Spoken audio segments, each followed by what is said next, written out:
నీతిమంతులను నాశనం చేయుదువా? దుష్టులతో కూడా నీతిమంతులను నాశనం చేయుదువా? 10 మంది లేరు అక్కడ, కాబట్టి పట్టణం నాశనం చేసే అవకాశం దేవుడు తీసుకున్నాడు.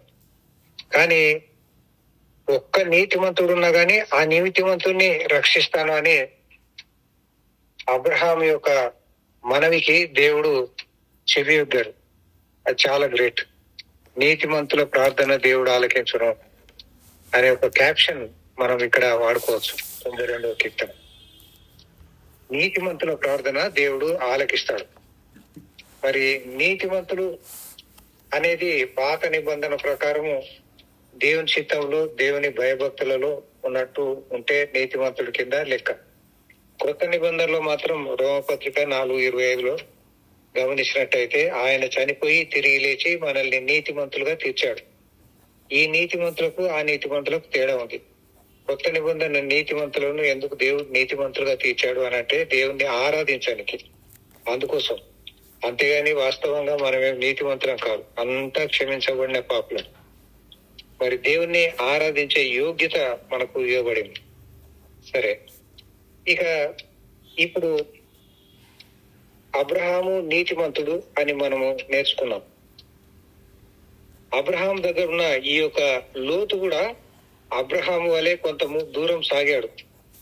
కాబట్టి ఆయనకు ఈ యొక్క ప్రార్థన మీద ఉన్న పట్టు అనేది గొప్పది. అందుకని ఆయన చాలా ముందుకు సాగిపోయాడు.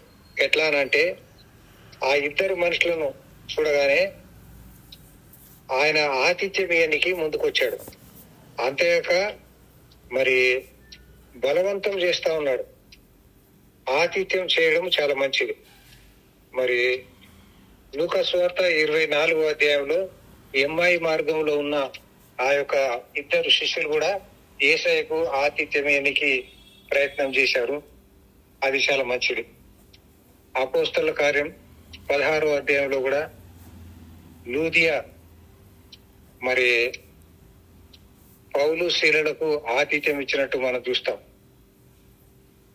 హెబ్రీ పత్రిక 13వ అధ్యాయంలో ఎరగకయే మరి దేవదూతలకు ఆతిథ్యం చేశారు అని మనం గమనిస్తాం. ఆ రీతిగా ఆతిథ్యం చేయడం అనేది చాలా మంచిది. చాలా ఓపెన్ హార్టెడ్ గా, సంతోషంగా ఆతిథ్యం ఇవ్వాల. సనువుతూ గొనుగుతూ ఆతిథ్యం ఇస్తే ఉపయోగం లేదు. కాబట్టి ఈ యొక్క దేవదూతలు అని చెప్పబడతా ఉంది. కానీ వారు మానవ రూపంలో వచ్చారు.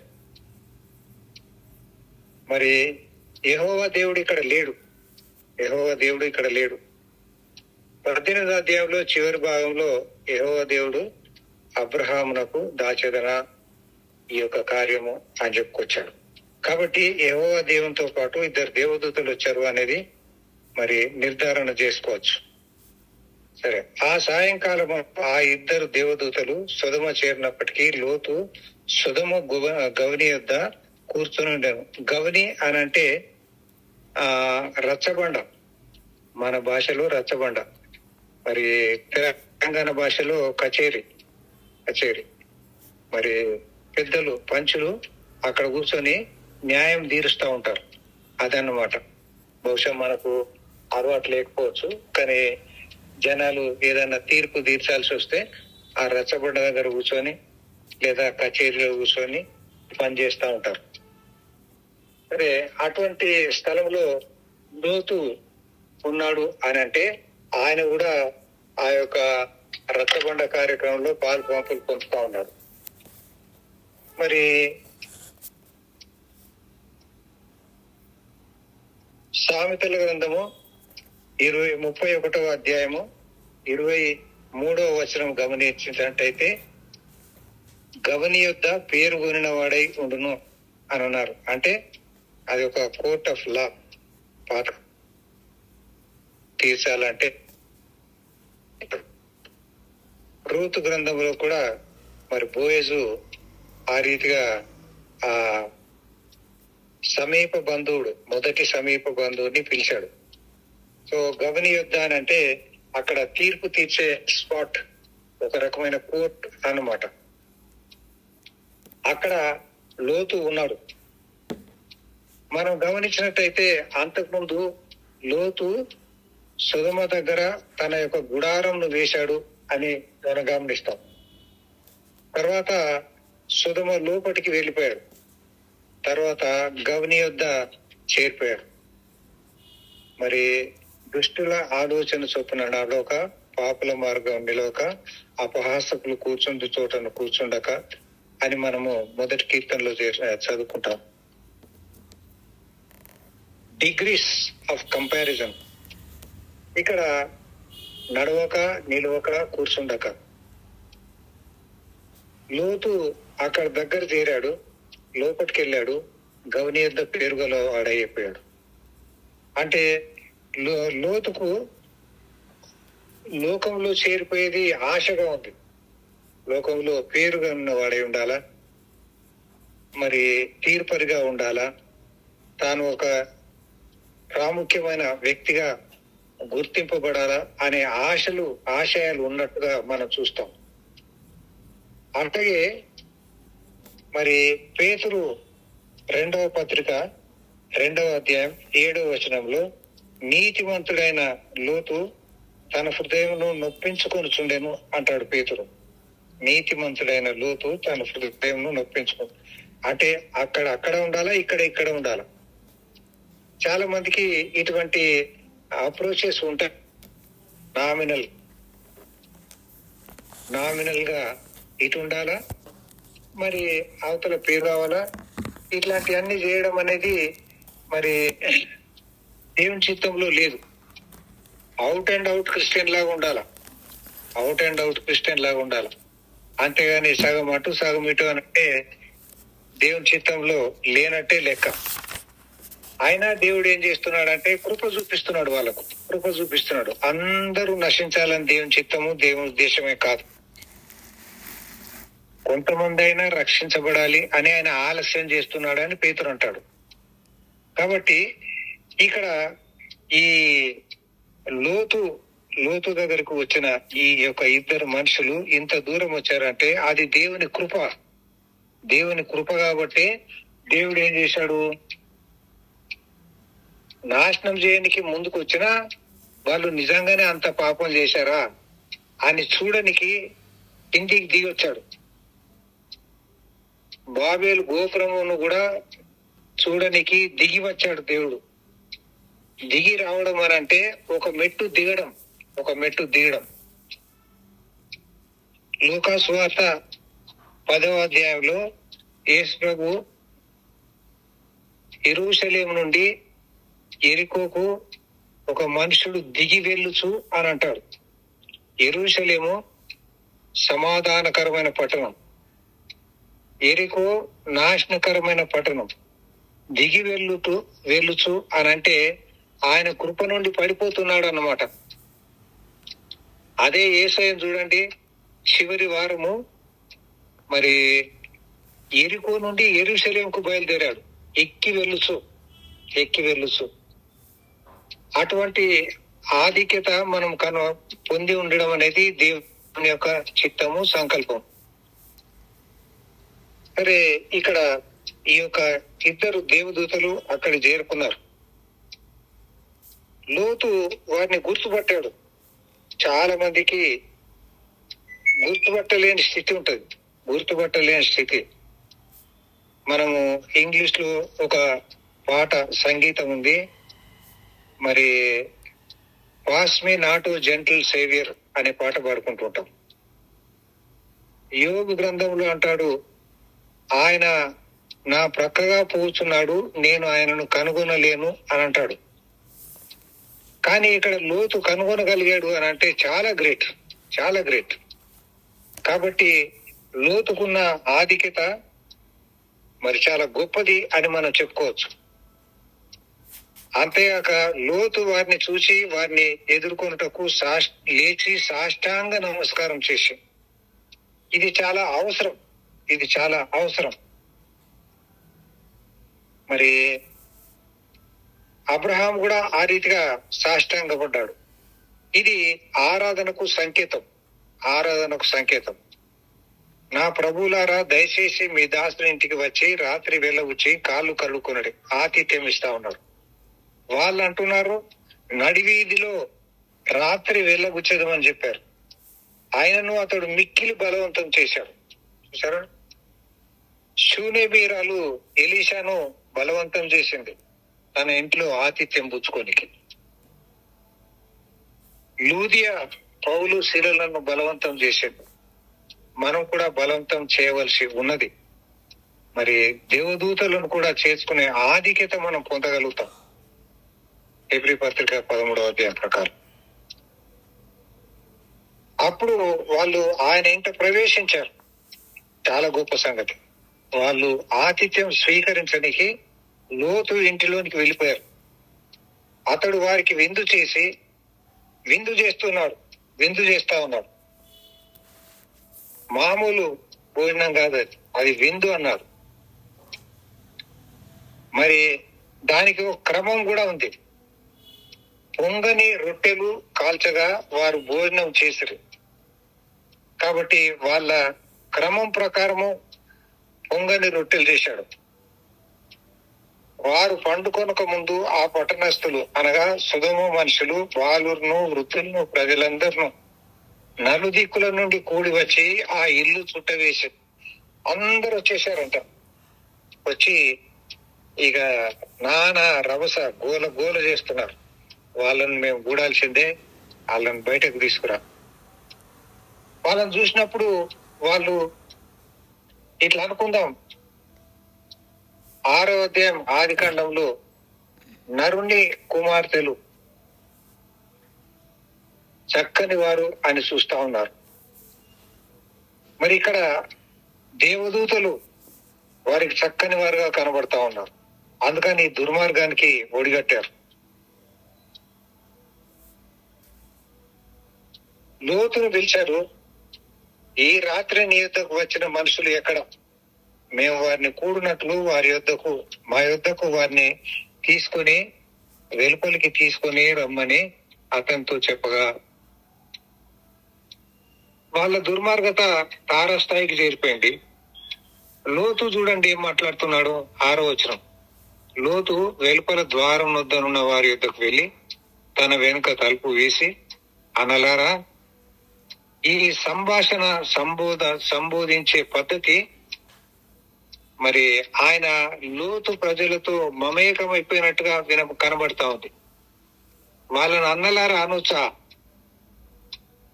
కానీ లోతు అంటా ఉన్నాడు, ఇంత పాతకము కట్టుకొనకుడి. ఇదిగో పురుషుని కూడని 2 కుమార్తెలు నాకున్నారు. సెలవైతే వారిని మీ యొద్దకు వెలుపలికి తీసుకొని వచ్చేదను. వారిని మీ మనసు వచ్చినట్లు చేయండి. ఇది ఆ కాలంలో ఒక రకమైన మూర్ఖత. న్యాయాధిపతుల గ్రంథంలో కూడా ఇటువంటి మూర్ఖత మనం చూస్తాం. తన కుమార్తెలను వారి ముందట పెడుతున్నాడు, ఆఫర్ చేస్తా ఉన్నాడు. మరి అది తప్పే కదా. ఫైనల్ గా ఆయన నోటి మాట చొప్పున ఫైనల్ గా ఏం జరిగిపోయింది? ఆ కుమార్తెలే తండ్రిని మరి ఒక భర్తగా స్వీకరించేశారు. ఎంతో ప్రమాదకరమైన పరిస్థితి. అంటే లోతు గారి ఇంట్లో లోతు తప్ప ఒక్కరు కూడా నీతిమంతులు లేరు. లోతు లేడు, లోతు భార్య లేదు, లోతు కుమార్తెలు లేరు, కాబోయే అల్లుళ్ళు కూడా లేరు. ఆయన ఒక్కడే నీతిమంతుడు. చాలా ప్రమాదకరం. అబ్రహాం ఇంట పుట్టి మరి యుద్ధంలో అలవర్చబడిన 318 మంది వారు విశ్వాసులుగా ఉన్నారు, విశ్వాస వీరులుగా ఉన్నారు. అంటే అబ్రహాంకు ఉన్నంత పట్టు లోతుకు లేకపోయింది వాళ్ళ పనివారి మీద. అందుకే వాళ్ళ పనివారికి, అబ్రహాం వారి పనివారికి కలహాలు వచ్చాయి. దేవుని సంకల్పం, దేవుని చిత్తము ఎట్లా ఉందో అది వేరే. కానీ మానవుల స్థితి ఎలా ఉంది అనేది మనం గమనించినట్టయితే పడిపోయిన స్థితి ఉంది అన్నట్టుగా మనం గమనించగలుగుతాం. 9వ వచనం, ఈ మనుషులు నా ఇంటి నీడకు వచ్చి ఉన్నారు గనుక వారిని మీరేం చేయకూడదని చెప్పినప్పుడు వారు నీవు అవతలికి పొమ్మని. వారు వీడెవడో మనలోనికి పరదేశిగా వచ్చి తీర్పరిగా చూస్తున్నాడు. పరదేశి, తీర్పరి. మోషే కూడా మరి ఐగుప్తులో తీర్పరిగా ఉన్నాడు. మరి తీర్పరిగా ఆయన న్యాయం చేయాలని అనుకుంటే వాళ్ళు ఇశ్రాయేలీలే అంగీకరించలేదు. కానీ దేవుడు ఏం చేశాడు? మోషేను తీర్పరిగా పంపించాడు. వాళ్ళకి ఇంకా తప్పింది కాదు.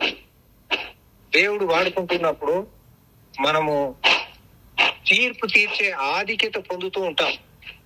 విశ్వాసులు దేవదూతలకు తీర్పు తీరుస్తారు అని పౌలు గారు అంటూ ఉన్నారు. అది చాలా గొప్ప ఆధిక్యత.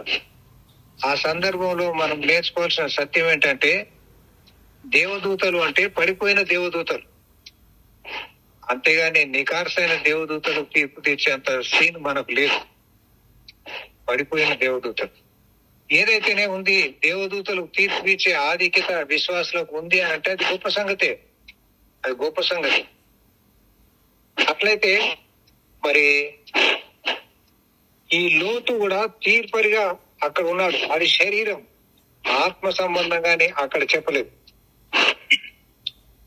కాబట్టి తీర్పరిగా అన్నప్పుడు ఇందాక మనం అనుకున్నట్టుగా గమనియొద్దా, పేరుగొన్న వాడై ఉండను. సామెతలు 31:23. ఆ రీతిగా ఆయన ఆధిక్యత సొంతగా సంపాదించుకున్నాడు. అది మనుషులు ఇచ్చింది కాదు, దేవుడు ఇచ్చింది కాదు, ఆయనే సంపాదించుకున్నాడు.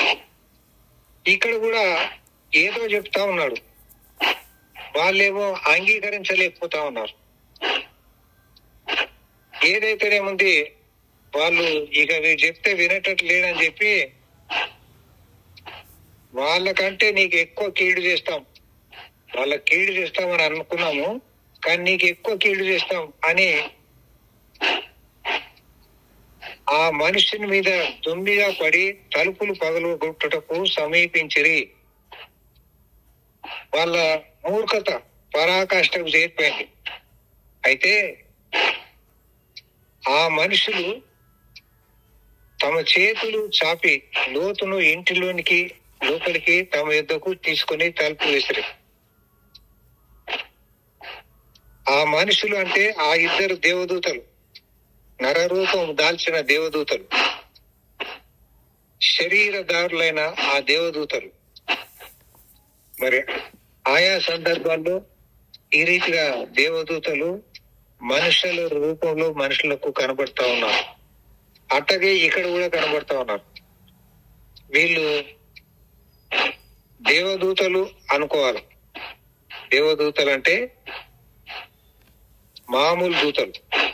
యెహోవా దూత అంటే యేసుక్రీస్తు ప్రభు. అది మనం మర్చిపోకూడదు. ఇప్పుడు ఈ దేవదూతలు లోతును ఇంటిలోనికి లాగేసుకున్నారు. అప్పుడు వారు పిన్నలు మొదలుకొని పెద్దల వరకు ఆ ఇంటి ద్వారం దగ్గర ఉన్న వారికి కనుమబ్బు కలగజేయగా వారు ద్వారము కనుగొలం లేక విసికిరి. దేవదూతలు ఆయా సందర్భాల్లో ఇట్లా కనుమబ్బులు కలుగజేసినట్టుగా మనం గమనిస్తూ ఉంటాం. ఎప్పుడైతే మానవులు మూర్ఖతకి ఎగబడతారో, దుర్మార్గతకి ఎగబడతారో, అప్పుడు ఇట్లా కనుమబ్బులు కలుగజేసిన సందర్భాన్ని మనం చూస్తాం. కొత్త నిబంధనలో కూడా ఆ సందర్భాల్లో మనం చూస్తాం. ఇక్కడ కూడా వాళ్ళు ఆ ద్వారం కనుగొనలేకపోయారు. ఎందుకు? వాళ్ళు కనుమబ్బు కలుగజేశారు వాళ్ళకి. అప్పుడు ఆ మనుషులు లోతుతో, అంటే ఈ దేవదూతలు, ఇక్కడ నీకు మరి ఎవరున్నారు? నీ అల్లుని, నీ కుమారులను, నీ కుమార్తెలను, ఈ ఊరిలో నీకు కలిగిన వారిని వెలుపలికి తీసుకొని రమ్ము. ఎవరిని? వీళ్ళందరినీ రక్షించాల, కాపాడాలి. ఈ ఉగ్రత నుండి, ఈ యొక్క దేవుని కోపం నుండి వారిని తప్పించడానికి మొదలుపెట్టే ఈ యొక్క కార్యక్రమంలో ఆరంభం జరుగుతూ ఉంది. వాళ్ళని తీసుకొని రా, మేము మిమ్మల్ని అందరినీ తప్పిస్తాం, ఈ ఊర్లోంచి తప్పిస్తాం, ఈ ఉపద్రవంలోంచి తప్పిస్తాం అని అంటున్నారు. అయితే లోతుకు అర్థమైనట్టుగా మిగతా ఎవరికీ అర్థం కావట్లేదు. లోతు మరి మేము ఈ చోటు నాశనం చేయవలసిమే, వారిని కూర్చిన మొర యెహోవా సన్నిధిలో గొప్పదాయను గనక దాన్ని నాశనం చేయుటకు యెహోవా మమ్మను పంపినానని చెప్పగా చాలా తేటగా చెప్తా ఉన్నారు. యెహోవా పంపాడు, వాళ్ళు దేవదూతలు, యెహోవా పంపారు. అక్కడ యేసుక్రీస్తు ప్రభు ఏం లేడు. కొంతమందికి అక్కడ యేసుక్రీస్తు ప్రభు ఉన్నాడు, కృప చూపుతా ఉన్నాడు అని చెప్పడం భలే ఆశగా ఉంటది. కానీ అక్కడ ఏది ఉంటే అదే మనం చదువుకోవాలి. లోతు బయటికి వెళ్లి తన కుమార్తెలను పెండ్లాడనయ్యున్న తన అల్లులతో మాట్లాడి, లెండి, ఈ చోటు విడిచిపెట్టి రండి, యెహోవా ఈ పట్టణమును నాశనం చేయబోతున్నాడని చెప్పాను. చాలా ప్లెయిన్ గా చెప్పాడు. ఇంకా గూఢార్థాలతో ఏం చెప్పలేదు. లోతు చాలా ప్లెయిన్ గా చెప్పాడు. కానీ వాళ్ళు కాబోయే అల్లుళ్ళు మరి ఆయనను ఎగతాళి చేస్తా ఉన్నారు. అది చాలా ప్రమాదకరం. అంటే వాళ్ళు యోగ్యులు కాదు అన్నమాట. చాలా సార్లు మనం కూడా ఈ రీతిగా ఎగతాళి చేస్తాము, ఎగతాళి చేయబడతాం. గమనిస్తూ ఉండండి. ఎందుకనంటే మనం మంచి విశ్వాసులం అయితే ఎగతాళి చేయబడతాం. అంతంత మాత్రమే అయితే మరి ఎగతాళి చేస్తూ ఉంటాం. కొంతమంది అంటా ఉంటారు, నేను గమనిస్తూ ఉంటాను, ఎవరన్నా కొద్దిగా మంచిగా వాక్యం చెప్పే లోపట కొద్దిగా మంచిగా విశ్వాసంతో కూడుకుంటే, అరే చాలేవయ్యా, అందరు దొంగలే, పాస్టర్లు దొంగలే, మాస్టర్లు దొంగలే, అందరు దొంగలే అనేస్తా ఉంటారు. అది చాలా తేలిగ్గా తీసుకోవడం అన్నమాట. అట్లా చేయడం అనేది దేవుని దృష్టికి అంత మంచిది కాదు. కాబట్టి దేవుని చిత్తంలో దేవుడు ఎవరినైతే చేర్చుకుంటాడో మనము చులకన చేయకూడదు. ప్రవక్త అని ప్రవక్తను చేసుకుని వాడు ప్రవక్త ఫలం పొందుతాడు. వాడు ఏమన్నా ఉండని, కానీ నువ్వు ప్రవక్తలాగా చేర్చుకో, నీకు ప్రవక్త ఫలం వస్తుంది. యేసు ప్రభువే చెప్తా ఉన్నాడు. కాబట్టి అయితే అతడు తన అల్లుల దృష్టికి ఎగతాళి చేయవాని వలె ఉండేను. తెల్లవారినప్పుడు ఆ దూతలు లోతును త్వరపెట్టి, లెమ్ము, తెల్లవారేదాకా బహుశా బతిమలానే ఉంటాడు, ఎవరేం రాలేదు. ఇక ఫైనల్ గా వాళ్ళ కుటుంబం, లోతు భార్య, లోతు ఇద్దరు కుమార్తెలు,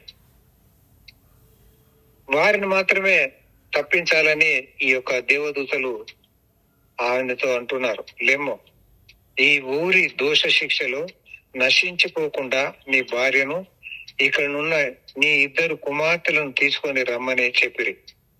అతడు తడవు చేశాను. కొద్దిగా వెనక ముందు అయితా ఉన్నాడు, తడవు చేస్తా ఉన్నాడు. ఏమో అల్లుళ్ళు వస్తారేమో అనుకుంటున్నారు. నోవహు కూడా ఒక 100 సంవత్సరాలు వాక్యం చెప్పాడు, ఓడ కట్టాడు, చాలా మందిని ఆహ్వానించుంటాడు. కానీ ఎవరు రానికి ఇష్టపడలేదు. ఎప్పుడైతే ప్రమాదం ముంచుకొస్తుందో అప్పుడు వచ్చి నోవా మాకు తలుపు తీయని గోలబెట్టుంటారు. మరి ఇక్కడ అట్లాంటిది కూడా ఏం జరగలేదు. అతడు తడవు చేశాడు. అప్పుడు అతని మీద యెహోవా కనికరపడటం వలన ఆ మనుషులు అతని చేతిని, అతని భార్య చేతిని, అతని ఇద్దరి కుమార్తెల చేతులను పట్టుకొని వెలుపలికి వచ్చి ఆ ఊరి బయట నిలిపారు, ఆ ఊరి బయట ఉంచారు. యెహోవా దేవుడు కనికర పడుతున్నట్టు మనం గమనిస్తాం. ఆయన కనికర సంపన్నుడు, కృపామయుడు. మరి నీతిమంతుడైన లోతును తప్పించాలనుకుంటున్నాడు. ఎట్లన్నా తప్పించాలనుకుంటున్నాడు. దేవుడు నీతిమంతుల మొర ఆలగిస్తాడు, నీతిమంతులను తప్పిస్తాడు. కాబట్టి ఆ ఊర్లో 10 మంది కూడా విశ్వాసులు లేరు కాబట్టి ఆ ఊరిని నాశనం చేయబోతున్నాడు. ఒక్కడే నీతిమంతుడు ఉన్నాడు కాబట్టి ఆయనను ఆయన కుటుంబాన్ని దేవుడు రక్షిస్తా ఉన్నాడు. దేవుని స్తోత్రం. ఒక్క వ్యక్తి కొర్నేలి నీతిమంతుడు, ఆయన కుటుంబం రక్షించబడింది. లూదియా నీతిమంతురాలు అయిపోయింది. లూదియా ఆమె కుటుంబం రక్షించబడింది. యెహోషువ నేనును నా ఇంటి వారును యెహోవాను సేవించను. ఒక్కని వలన దేవుడు కుటుంబాన్ని అంతా కూడా రక్షిస్తాడు. చాలా గ్రేట్.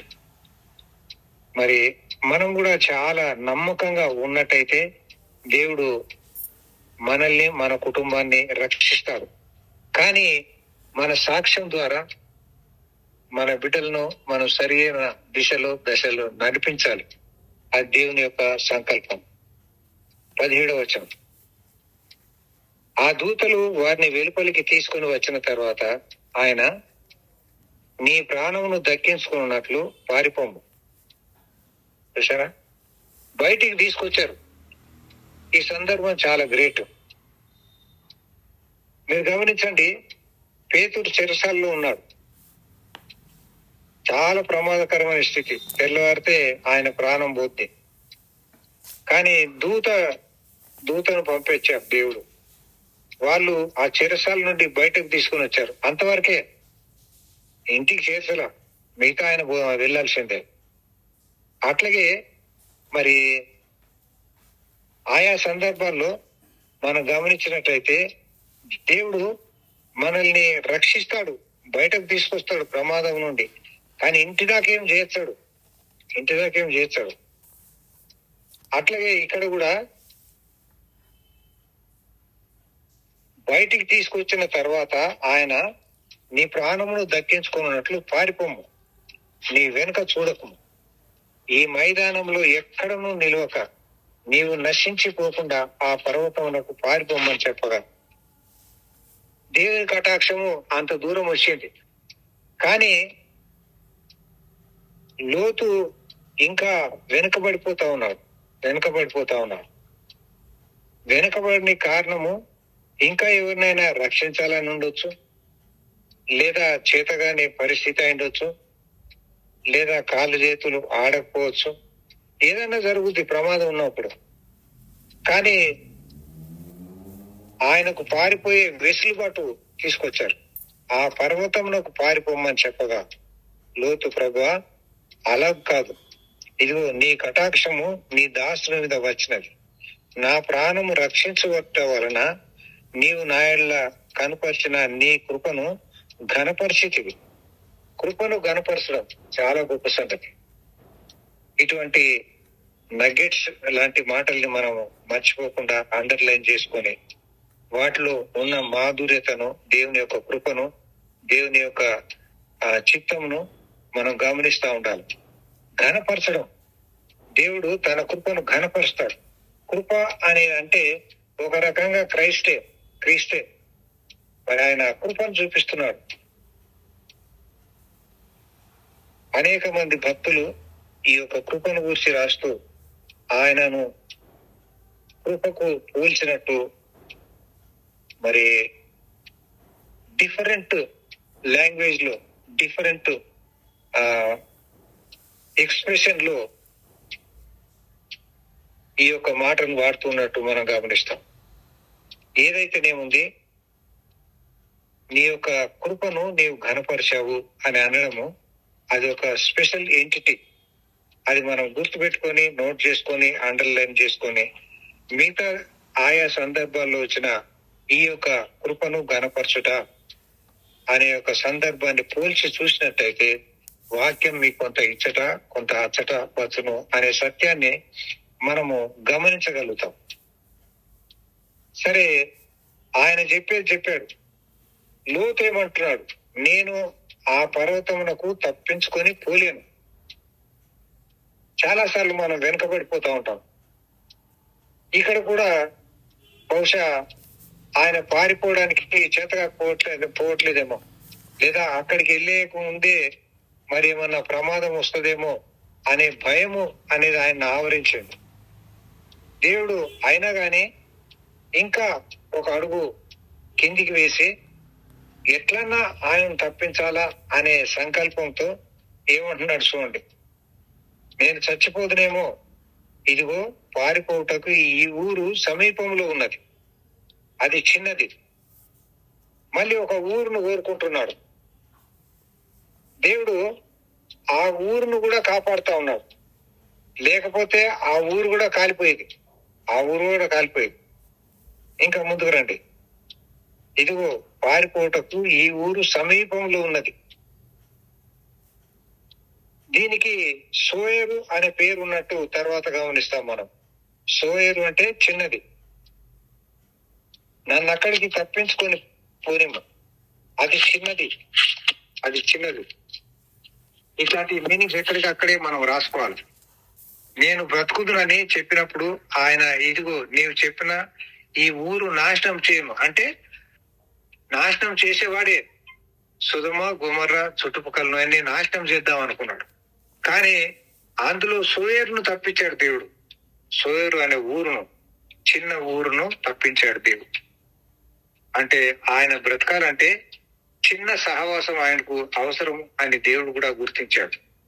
చిన్న సహవాసం, చిన్న ఊరు, ఆయనతో పాటు మరి కొంత ముందుకు సాగగలిగిన ఆ ఊరు ఏదన్నా కొనుక్కోనికి, లేకపోతే సహవాసం చేయనికి, అట్లాంటి కోరిక కలిగి ఉన్న ఈ యొక్క లోతుకు ఆ యొక్క ఊరును ఇచ్చాడు. ఆ ఊరును నాశనం చేయను అన్నాడు. ఈ విషయంలో నీ మనవి అంగీకరించి తిని. చూసారా, అబ్రహాము మరి ఇష్మాయిల్ విషయంలో చేసిన మొరను దేవుడు అంగీకరించాడు. ఇక్కడ లోతు చేసిన మొరను దేవుడు అంగీకరించాడు. నీవు త్వరపడి అక్కడికి తప్పించుకొని పోము, నీవు అక్కడ చేరు వరకు నేనేమీ చేయలేనని అనేను. అందుచేత ఆ ఊరికి సోయరు అని పేరు పెట్టబడాను. తప్పించుకొని పోలేకపోతా ఉన్నాను కాబట్టి ఆ చిన్న ఊరికి నన్ను పంపించు అన్నాడు. సరే అన్నారు, కానీ ఆయనకు ఇంకా భయం అనేది పోలేదు. లోతు సోయరుకు వచ్చినప్పుడు ఆ దేశమున సూర్యుడు ఉదయించాడు. ఆ దేశము చీకట్లో ఉండింది అంతకుముందు. ఇప్పుడు సూర్యుడు ఉదయించాడు, నీతి సూర్యుడు ఉదయించాడు. ఇవన్నీ అక్కడ ఏం రాయలేదు, కానీ కొన్ని మనం గమనిస్తున్నప్పుడు దేవుని యొక్క పాత్ర ఏమిటి అనేది మనం గమనిస్తే దాంట్లో ఉన్న లోతైన సత్యాలు అనేటివి మనకు కనబడతా ఉంటాయి. కాబట్టి ఆ ఊరు చిన్నది, అక్కడికి నేను తప్పించుకొని పోతానన్నాడు. దేవుడు దాన్ని కాపాడాడు. లోతు అక్కడికి వచ్చే లోపట సూర్యుడు ఉదయించాడు, అంటే చీకటి తొలగిపోయింది. సాధారణంగా చీకటి అనేది శ్రమకు సంబంధించింది. మరి సూర్యుడు ఉదయించుట అంటే నీతి సూర్యుడు ఉదయించుట, చీకటి తొలగిపోవుట. సరే, ఈ రీతిగా మనం 22వ వచనాల వరకు ముగించాం. మిగతాది మనం ముగించడం మనకు కొంత ఇబ్బందిగా ఉంటది కాబట్టి మనం ఇక్కడ ప్రార్థన చేసుకుందాం. మరి చిన్న ప్రార్థన. నిన్న ఉన్న మా యేసుక్రీస్తు ప్రభువా,